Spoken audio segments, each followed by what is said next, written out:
กลับมาได้พิการหัวใจขอสู้ดีกว่าทหารเป็นดังหัวบนบ่ถอยตายบ่น้อยขาขาดแขนหนักมาพ่อบ่เสบียงเมื่อเจียงผู้ลำเลียงส่งเสบียงเย็นเศร้าถือกับดักเขาบ่ได้เข้าไปส่งคงหิวเข้าน้ำจามเข้าสู่สนามเมื่อยามเสียงปืนตกช้ำในองค์เสียจริงนะให้รีจู่โจมมาเวทนาเพื่อนด้วยกันเมื่อกี้คุยกันอยู่เพียงชั่วครู่สู่สวรรค์บางคนตายเป็นพลันไม่ได้ยินเสียงครวญครางบางคนร้องหาแม่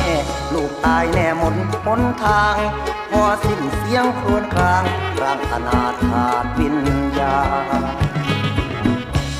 เป็นการราวีที่ข้าอยู่แนวหน้าแสนทรมานต่อสู้อยู่แฟนกันดานถ้าได้กลับบ้านก็นับว่าบุญมีใจผีพวกแก้วมันแย่แดนขะแม่แทรกประเทศ